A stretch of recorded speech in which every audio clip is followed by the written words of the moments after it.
अस्सलाम वालेकुम, Hamza here from Radiance Tech. जैसे कि आप सब लोग जानते हैं कि हुकूमत ने नेट मीटरिंग की पॉलिसी को चेंज कर दिया है और उसकी जगह नेट बिलिंग का तरीक़ाकार मुतारिफ करवाया गया है। जब से ये खबर आई है तो हमारे बहुत सारे कस्टमर्स हमें कॉल करके पूछ रहे हैं कि आखिर ये नेट बिलिंग क्या चीज़ है और इसकी वजह से उनके बिलों पर क्या असरात मुरतब होंगे। तो हमने सोचा कि एक वीडियो बना के तमाम मालूमात आप लोगों के साथ शेयर कर दी जाए। तो इस पॉलिसी के चंद चीता नुकात मैं आने वाले कुछ मिनटों में आपके सामने बयान करूंगा। सबसे पहले तो ये है कि नेट मीटरिंग का प्रोसेस को नेट बिलिंग के साथ रिप्लेस कर दिया गया है। इसका मतलब ये हुआ कि जो यूनिट्स आप पहले वापडा को बना के देते थे और ऑफ पीक आवर्स में यूनिट टू यूनिट एडजस्टमेंट होती थी, यानी एक यूनिट जो वापडा से लिया और एक यूनिट जो वापडा को दिया वो आपस में एक दूसरे को कैंसिल कर देते थे। वो प्रोसेस अब ख़त्म कर दिया गया है और ऐसा आज के बाद दोबारा नहीं होगा। फिर अगला अहम पॉइंट ये है कि अगर यूनिट टू यूनिट एडजस्टमेंट ख़त्म कर दी गई है और इसकी जगह आइंदा से रुपयों में एडजस्टमेंट होनी है तो उसका रेट क्या होगा। तो बेसिकली ये रेट जो है वो नए सोलर सारिफीन के लिए 11 रुपये पर यूनिट और जो लोग ऑलरेडी सोलर पर हैं और नेट मीटरिंग कॉन्ट्रैक्ट्स के अंडर हैं उनके लिए 25 रुपये पर यूनिट होगा। आम अल्फाज में इसका मतलब ये है कि जो सारिफीन 44 या 45 रुपये पर यूनिट पर वापडा से एक यूनिट ले रहे हैं और 11 रुपये पर यूनिट पर वो वापडा को यूनिट वापस करेंगे, तो बेसिकली एक यूनिट के बदले उन्हें 5 यूनिट वापस करने पड़ेंगे, जिसके लिए अगर उन्होंने ज़ीरो बिल करने का टारगेट बनाया हुआ है तो उन्हें बहुत बड़ा सिस्टम लगाना पड़ेगा जो आम तौर पर मुमकिन नहीं होता। अच्छा, एक इम्पॉर्टेंट बात यह भी है कि जो रेट मैंने आपको पुराने सारिफीन के लिए बताया है वो ऑलरेडी वही था, सिर्फ इस पॉलिसी में सिर्फ उनको नेट मीटरिंग से नेट बिलिंग पे लाया गया है, जिसमें obviously unit to unit adjustment ख़त्म हो जाएगी। लेकिन अभी ये तजवीज़ ज़ेरे गौर है कि नए सारिफीन के लिए इस पॉलिसी को रिवर्स कर दिया जाए और वो वापस पुरानी पॉलिसी पे चले जाएं।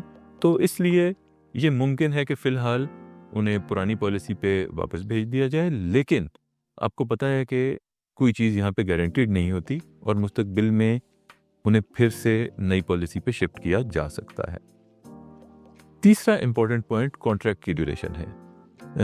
अब तक सोलर के जितने कॉन्ट्रैक्ट्स डिस्कोस के साथ या नेपरा के साथ साइन किए गए उनकी ड्यूरेशन 7 साल होती थी, लेकिन अब इस नई पॉलिसी के तहत जितने भी कॉन्ट्रैक्ट साइन किए जाएंगे वो 5 साल के होंगे और पुराने सारे कंज्यूमर्स, अगर पुराने कंज्यूमर्स के लिए पॉलिसी रिवर्स हो भी गई तो भी पुराने सारे कंज्यूमर्स जो हैं उनके 7 साल की ड्यूरेशन जब पूरी होगी तो वो भी नई पॉलिसी पे शिफ्ट होते जाएंगे अपनी 7 साल की ड्यूरेशन को कंप्लीट करने के बाद। चौथा इंपॉर्टेंट पॉइंट डीजी कैपेसिटी और सैंक्शन लोड की रिलेशनशिप है।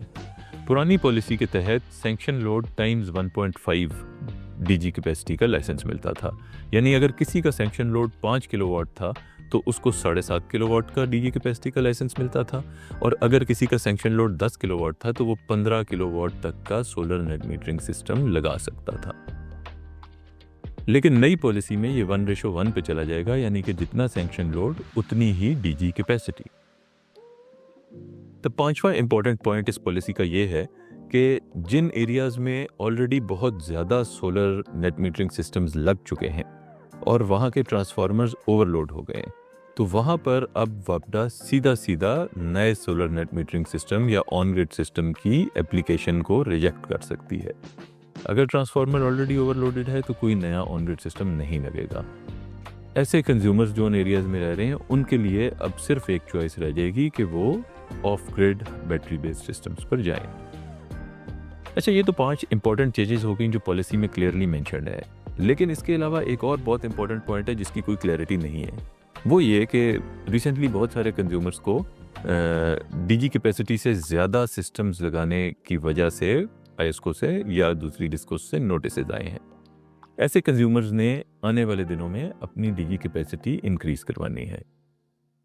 अब ये क्लियर नहीं है कि जब वो डीजी कैपेसिटी इंक्रीज़ करवाने जाएंगे तो क्या वो लाइसेंस नई पॉलिसी के तहत इंक्रीज़ होगा या पुरानी पॉलिसी के तहत। मेरा ज़ाती ख्याल ये है कि ऐसे सब कंज्यूमर्स के लाइसेंस नई पॉलिसी के तहत इंक्रीज़ होंगे, जिसकी वजह से उनका पूरा सिस्टम 11 रुपये पर वॉट वाले प्रोग्राम पे आ जाएगा। तो उनके पास भी वाहिद चॉइस यही रह जाएगी कि अपने इजाफी पैनल्स को ऑफ ग्रिड सिस्टम पर लेकर जाएं।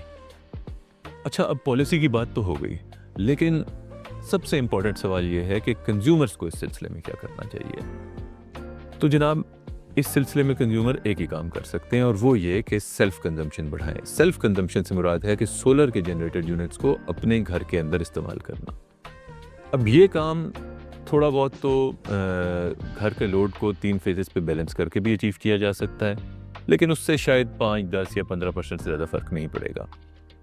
असल इम्पैक्ट हाइब्रिड सोलर सिस्टम लगाकर ही हासिल किया जा सकता है, जो कि दिन के टाइम में भी बेहतर सेल्फ कंजम्पशन देगा और रात को बैटरी के ज़रिए सप्लाई जारी रखकर भी सेल्फ कंजम्पशन को इम्प्रूव करेगा। तो हाइब्रिड सोलर सिस्टम के बारे में अगर आपको कुछ भी मालूमात दरकार हों तो आने वाले दिनों में हम तो आपसे मज़ीद मालूमात शेयर करेंगे ही, लेकिन आप भी स्क्रीन पर दिए हुए नंबर पर कॉल करके हमसे रब्ता कर सकते हैं और हमारी टीम आपको तमाम तफसीलात से आगाह करेगी।